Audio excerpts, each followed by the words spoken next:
주식으로 200억을 벌고 실전 투자 대회 1위를 4번 했으며 총 12회 수상을 한 트레이더가 있습니다. 오늘은 200억을 번 슈퍼개미가 알려주는 이평선의 비밀에 대해서 알아보도록 하겠습니다.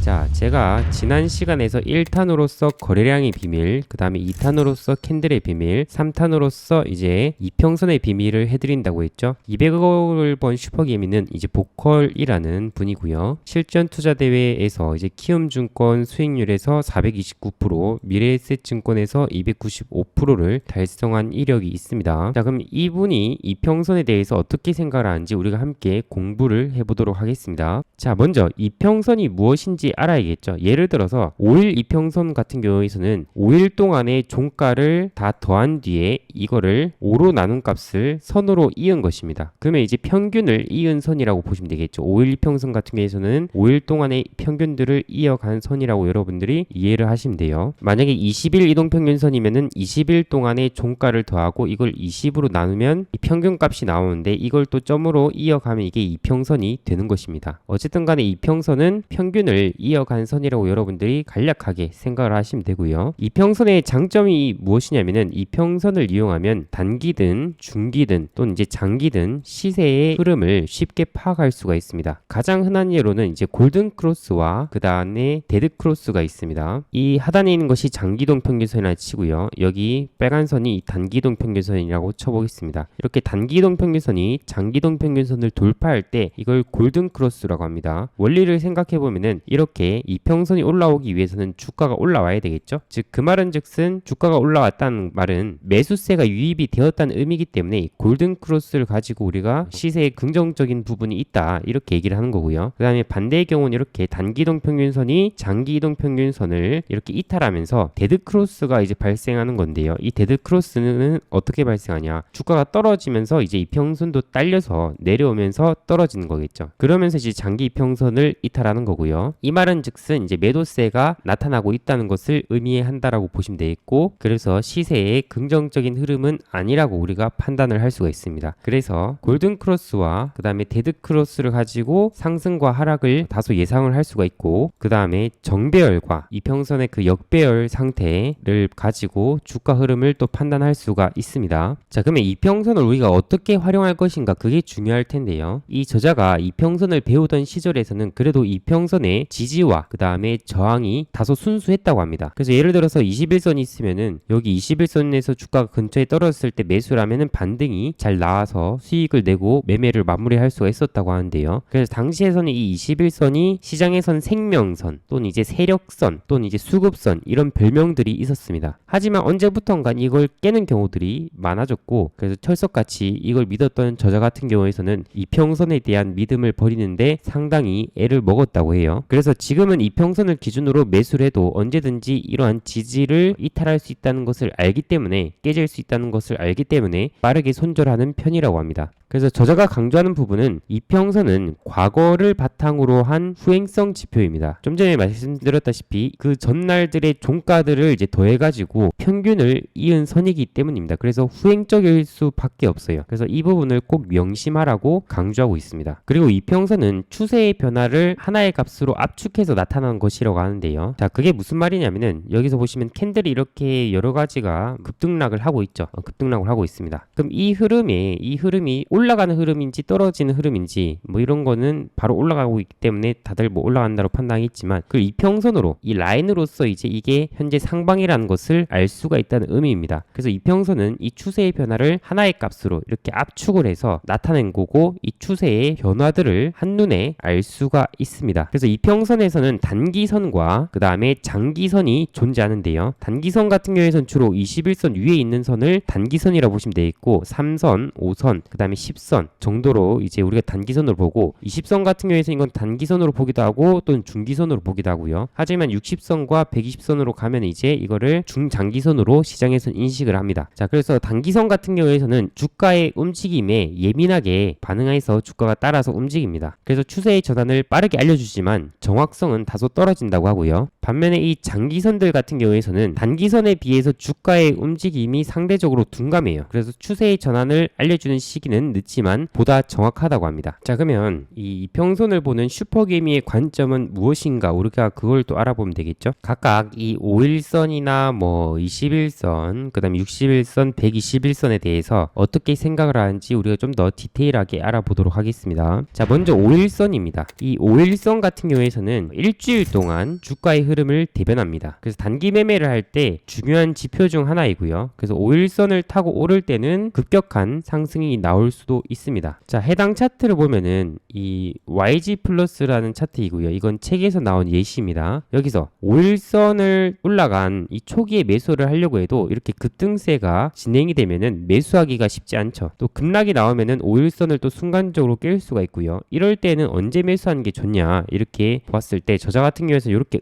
이 음봉에서 이 종가에서 매수하는 것을 강조를 하고 있습니다. 이때 종가에서 매수하고 다음날 장초반에 힘이 없으면 바로 손절매를 하고 나오는 것이 좋다고 하고요. 하지만 보통 이렇게 다음날에 반등을 주면서 10% 이상 급등한 경우들이 있다고 했습니다. 자, 그 다음에 차트로는 EDGC인데요. 이 종목도 마찬가지로 5일선을 타고 올라가지만 급격하게 급등이 나왔고, 그래서 이런 것들 이런 데서 추격 매수하기보다는 이렇게 음봉이 나왔을 때 이런 종가 때 매수하라고 강조를 하고요. 그럼 다음날에 바로 갭이 한 5에서 10% 이상 뜨고 이제 시작을 했죠. 이제 이런 걸 이제 먹고 나올 수 있다고 합니다. 그래서 저자 같은 경우에서는 5일선 위에서 음봉을 노릴 때 이 EDGC와 그 다음에 YG 플러스의 차트를 보시면 아시겠지만 이 상한가 시가 부근까지 당일만에 이렇게 갭 뜨고 윗꼬리 달고 음봉을 달면서 급락이 나왔죠. 이런 음봉을 개인 투자자들은 무서워하겠지만 오히려 저자 같은 경우에서는 좋아합니다. 그리고 EDGC 같은 경우에서도 보시면 이걸 갭 뜨고 음봉이 쭉 나왔지만, 그래서 전날 급등했던 것 다 매물 출회가 나왔지만 이런 이제 급등이 초입 구간에서 이러한 이제 변동성 같은 경우에서는 저자는 굉장히 좀 좋아하더라고요. 그래서 이럴 때 오히려 야수의 심장으로 이제 매수를 한다라고 이제 보시면 되겠고요. 자, 그리고 그 다음에 이 5선 가지고 수익 매매를 한다면 또 어떻게 해야 될까라고 보았을 때 이번엔 주봉 차트로 얘기를 하는데요. 책에서 이제 주봉 차트로 예시가 나왔습니다. 이 5선 가지고 수익 매매를 하려고 한다면은 분홍 색깔 선이 5선이거든요. 이 5선을 위에 올라설 때 주가가 위에 올라선 초기에 진입을 해야 리스크가 적다고 합니다. 그래서 이렇게 진입을 했으면은 상승을 했다가 이때가 코로나 때였거든요. 코로나 때 잠시 하락했지만 이때 쭉 급등이 나왔다고 얘기를 했는데요. 그러면서 이 종목이 어떠한 시장 상황이고 어떠한 재료를 가지고 있는지 그걸 또 잘 파악하면서 매매를 하라고 얘기를 했습니다. 그래서 이 종목 같은 경우에는 코로나 관련주 중 언택트 관련주라고 보시면 되겠고요. 비대면 관련주로서 당시에 강세를 보였던 종목이었습니다. 그래서 이 5선을 활용할 때는 단기 매매 차원에서는 이렇게 음봉이 강하게 났을 때 노리는 방법이 있고요. EDGC도 그렇고 음봉이 강하게 났을 때 노리는 방법도 있고요. 수익 매매에서는 5주선을 활용해서 이렇게 5주선을 올라선 초입 때 활용하는 방법을 얘기를 했습니다. 자, 그럼 여기서 좀 더 부연 설명을 드린다면은 이렇게 갭을 뜨고 음봉이 강하게 나왔을 때 이 전날에 들어왔던 상한가의 캔들의 힘이 좋으면 좋겠죠. 이 캔들의 힘이 좋으면 좋다. 그 캔들의 힘의 기준들을 이 캔들의 비밀 영상에서, 또 거래량의 비밀 영상에서 여러분들이 알아내실 수가 있습니다. 그것도 참고하면 좋을 것 같고요. 자, 여기까지가 이제 5선에 대한 관점이었고요. 그 다음에 20선에 대해서 말씀을 드려보도록 하겠습니다. 자, 20선에 대한 설명입니다. 20선은 20일간의 종가의 흐름을 연결한 것으로서 한 달간의 주가 흐름을 평균적으로 보여줍니다. 이게 20선입니다. 현재 노란 색깔 선이. 그래서 중기 단기를 막론하고 투자자들이 예전부터 가장 중요하게 여겨온 이평선으로서 생명선으로서 부르기도 합니다. 그래서 여기 21선이 있다고 쳤을 때 보통 이렇게 21선 기준에서 반등이 나오는 경우들이 많았고, 또 이제 깨진다 하더라도 재차 반등을 하는 경우들이 많은데요. 근데 요즘 같은 경우에는 이 21선이 있으면은 21선을 깨고 다시 이렇게 21선을 만나고 저항 맞고 떨어지거나, 아니면 이제 21선에서 이렇게 빠졌다가 재돌파하는 경우들이 많대요. 그러니까 지지 현상이 좀 적다라고 저자는 강조를 하고 있습니다. 그래서 우리가 이평선을 보면서 이 추세를 잘 파악하는 것이 중요하다고 저자는 강조하는데요. 추세가 이제 상승이냐 하락이냐에 따라서 이 영향을 좀 많이 받는다고 하는데요. 이 상승 추세에서는 이렇게 눌림목 구간에서도 상대적으로 이제 반등이 잘 나오는데요. 하지만 이제 하락 추세 같은 경우에서는 이 이평선에 이제 반등을 나와도 이제 깨지는 경우들이 많습니다. 그래서 같은 이평선을 본다 하더라도 움직이는 이 추세를 이제 파악하는 것이 중요합니다. 인텍플러스라는 차트를 보면은 여기 21선 위에서 움직이다가 여기 21선에 지지가 나오면서 그 이후에 본격적으로 이렇게 상승이 나왔고요. 그 다음에 여기서 장대 음봉이 뜨고 21선을 깨지면서 추세가 이제 하락이 나오게 되었습니다. 그래서 21선을 통해서 우리가 추세를 또 파악할 수 있지만 여러분들이 나름대로 이렇게 추세를 끄어보면서 추세와 이평선이 또 다르게 갈 때도 있거든요. 그렇기 때문에 여러분들 나름대로 추세도 끄어보시고 이평선도 파악하면서 종목의 흐름을 파악을 해야 됩니다. 자, 그 다음에 61선입니다. 61선은 3개월간의 평균 가격을 이은 선으로서 중기 추세선이라고 부릅니다. 그래서 주가가 초기 상승할 때는 이평선들이 이제 골든 크로스들이 나오면서 반등을 이어가는데 이렇게 상승을 이어가고 눌림이 나올 때 61선에서 반등을 받는 경우들이 좀 많다고 합니다. 자, 대우건설이라는 차트를 보시면은 이렇게 몇 달 동안 바닥을 다졌죠. 그리고 한 다음에 여기서 골든 크로스들이 일어나고 주가가 이렇게 쭉 상승이 나왔는데요. 근데 여기서 보시면은 이평선들이 밀집이 되어 있죠. 하락이 진정이 되고 난 다음에 더 이상 하락하지도 상승하지도 않는 이 횡보 구간을 거치는 종목들이 있습니다. 이 자세히 보면 이평선들이 다 비슷한 가격대로 모여 있어요. 이걸 이제 이평선이 수렴되었다라고 얘기를 하는데요. 이 시기에서는 약간의 모멘텀만 주어줘도 주가는 크게 급등한다고 합니다. 하지만 이제 반드시 급등한다고 말할 수는 없고 이제 하락으로 방향을 잡으면 이 또한 큰 낙폭을 보일 것이고 상승으로 방향을 잡는다면 이게 또 큰 급등을 보인다고 합니다. 그래서 무슨 말이냐면 이렇게 이평선이 밀집이 되면은 힘이 응축이 되면서 발산 현상이 곧 나타나게 되는데 그게 위로든 간에 아래로든 간에 발산 현상이 나타난다고 얘기를 하는 겁니다. 그래서 회사가 양호하고 이평선이 모여있는 종목들 같은 경우에서는 관심 종목에 등록해두는 것도 한 가지 방법이라고 합니다. 그래서 1,000만원으로 50억을 만든 이 책을 쓴 저자 같은 경우에서도 이평선이 밀집되는 구간을 굉장히 좋아했습니다. 그와 마찬가지로 이제 200억을 번 슈퍼개미 같은 경우에서도 이평선의 밀집을 관심 종목에 등록해 놓으라고 하죠. 그럼 우리가 좀 더 참고해야 될 기술적 포인트라고 생각할 수가 있습니다. 자, 그 다음에 121선입니다.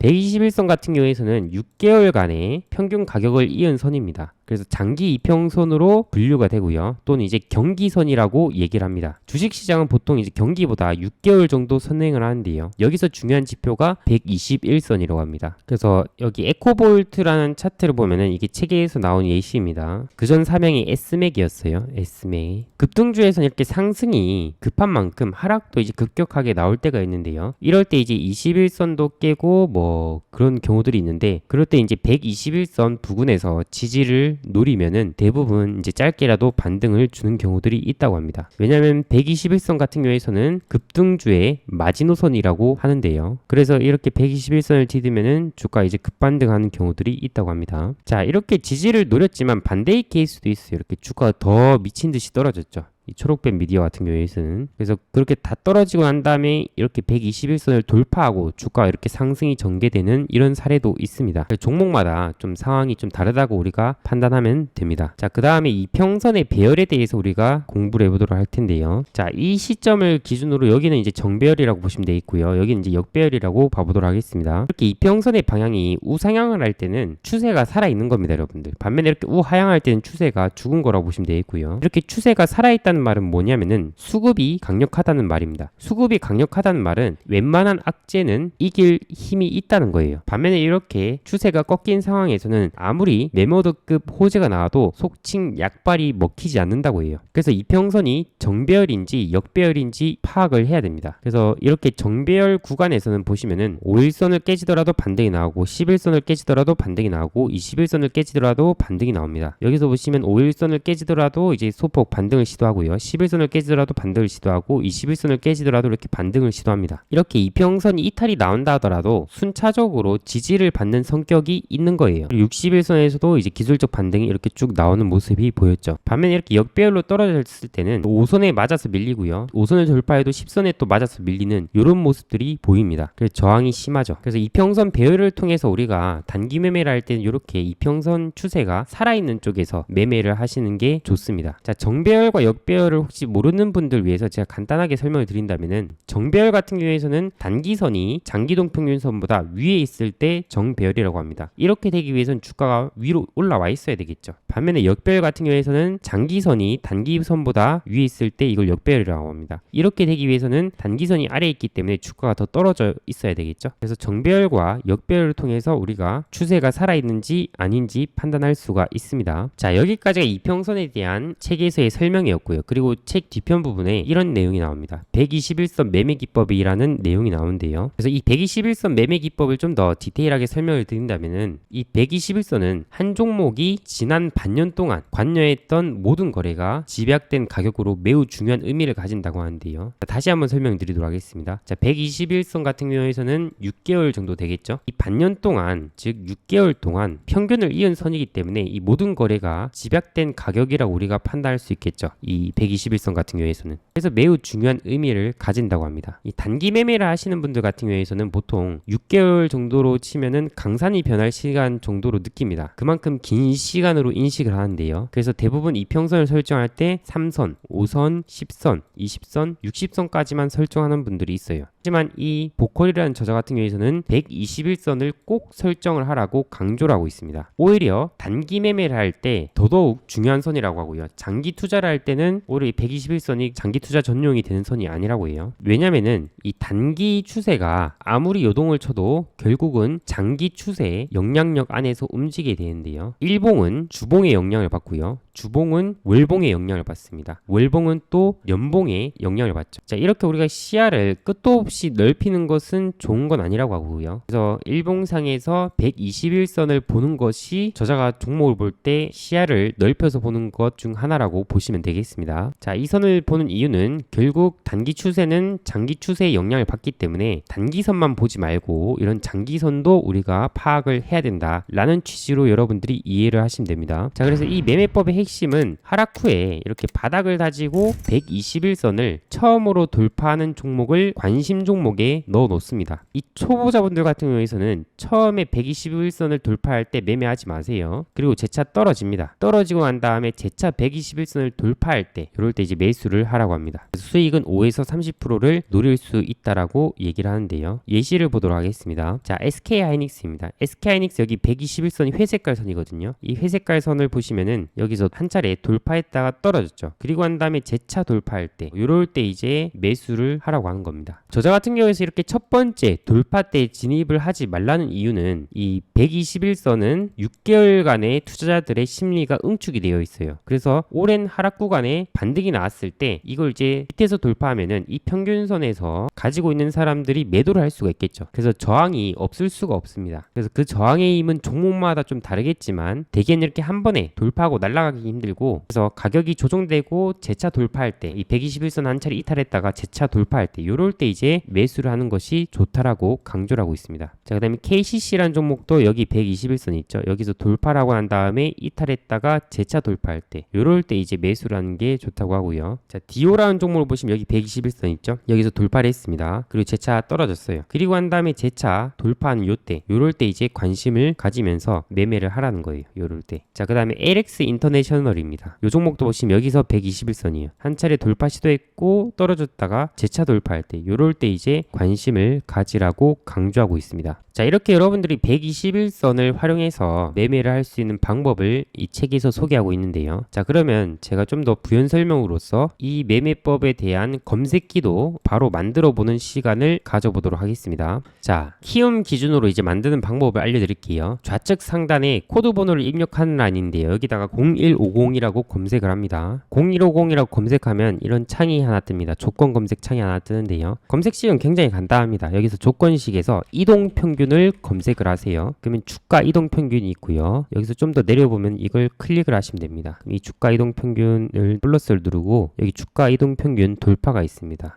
그럼 여기서 종가 1, 2평이라는 거는 그냥 캔들의 종가를 의미해요. 그냥 하나의 캔들의 종가, 즉 오늘 캔들의 종가 그 자체를 의미하겠죠. 자, 그게 이제 121선을 돌파를 한다. 오늘 종가가 121선을 돌파하는 것을 찾는다는 것을 의미합니다. 자, 그럼 여기서 이제 검색을 하시면은 이렇게 종목이 92개가 뜹니다. 그럼 여기서 여러분들이 필터를 하기 위해서는 일단 동전주는 최대한 좀 안 건드리는 게 좋겠죠. 주가 범위에서 주가 범위를 클릭하면 이렇게 하나가 나오는데요. 클릭하시면 1000원에서 999999를 끝까지 눌러요. 그렇게 추가를 하면은 이렇게 또 추가가 되고요. 그럼 여기까지 또 하면은 또 걸러집니다. 몇 개 또 걸러져요. 근데 여기서 이뿐만 아니라 보시면은 여기 막 ETF도 뜨고 레버리지도 뜨고 이렇잖아요. 이런 것들을 거르기 위해서는 대상 변경을 클릭해 줍니다. 그래서 아무리 단기 매매라도 하지 말아야 될 종목은 이제 관리 종목, 그 다음에 환기 종목, 그 다음에 불성실 공시기업, 그 다음에 ETF, ETN 요 정도까지 이제 거른다고 해볼게요. 확인을 누르겠습니다. 검색을 하면은 한 63개로 줄어들게 되죠. 자, 이 저자가 강조하는 거는 121선을 돌파했을 때 무작정 사라는 게 아니라 일단 1차적으로 관심 종목에 넣어두는 거예요. 그 다음에 한 차례 돌파하고 재차 이탈했을 때, 그리고 재돌파할 때 공략하라는 거잖아요. 그러니까 여러분들이 여기서 종목을 보시면서 한 차례 이제 돌파 후 지금 현재 돌파하고 있는지 또 어떤 흐름인지 재돌파하는 흐름인지 이런 것들이 이제 보란 거죠. 포스코 임텍 같은 경우에서는 이제 여기서 돌파하고 재돌파하는 흐름이죠. 이런 이제 흐름들을 우리가 검색기를 통해서 캐치할 수가 있습니다. 이렇게 이제 여러분들이 살펴보면서 관심 종목에 넣어두세요. 이게 뭐 급한 매매가 아니기 때문에 여러분들이 관심 종목에 넣어두시고 차분히 지켜보시면 되겠습니다. 그리고 관심 종목에 넣어주실 때도 당장 매매한다는 생각은 아니고 이렇게 돌파했을 때 어떠한 재료로 붙었는지 그 종목의 재무 상황 등 어떤지 그런 것들도 차분히 분석하시다가 재차 이렇게 재돌파하는 타이밍에서 여러분들이 관심을 가지시면 되는 매매라고 생각을 하시면 되겠습니다. 그래서 검색기에 대한 내용은 제가 간소하게 여러분들한테 공유를 해드렸는데 사실 여기서 디테일해지면은 저자가 말하려고 하는 의도와 달라질 수 있어서 제가 일단 간소하게 말씀을 드렸고요. 자, 이러한 매매법도 있겠지만 이 저자 같은 경우에서는 고가놀이 패턴 매매법도 있는데요. 이건 이제 단기 평선을 가지고 하는 방법인데 이 부분은 제가 상한가 추월차선 어플리케이션에 제가 업로드를 해놨습니다. 지금 더 말씀드리기에는 영상이 길어지기도 해서 여기서 제가 공유를 해놨습니다. 이 어플을 통해서 여러분들이 이전에 제가 올려놓았던 강한 힘을 보이는 캔들과 검색시 글도 있고요. 이것도 참고해 주시면 좋고요. 그렇습니다. 그래서 여기 상한선 어플에서는 여러분들한테 주식에 도움이 되는 정보들을 일목요연하게 정리해드린 것을 목표로 하고 있고요. 장전에 여러분들이 제가 여기서 공유해드린 뉴스를 보기만 하셔도 그날에 이제 급등이 예상되는 뉴스들을 여러분들이 캐치를 하실 수가 있습니다. 그리고 이제 수익도전 게시판에선 여러분들한테 관심 종목도 공유를 해드려요. 이로써 여러분들한테 공유해드리기로 했던 이 실전 투자의 비밀 책에 대한 캔들 강의, 그 다음에 거래량 강의, 그 다음에 이평선 강의 모두 다 이제 완료가 되었습니다. 어떻게 도움이 되셨을까요? 이 3탄 연재 기간 동안 도움이 되셨나요? 도움이 되셨다면은 하단에 댓글로 도움이 됐다라고 말씀을 주시면은 이러한 정보들을 공유하는데 정말 큰 힘이 될 것 같습니다. 그래서 오늘 영상도 도움이 되시길 바라겠고요. 다음번에 또 좋은 컨텐츠로 만나 뵙도록 하겠습니다. 감사합니다.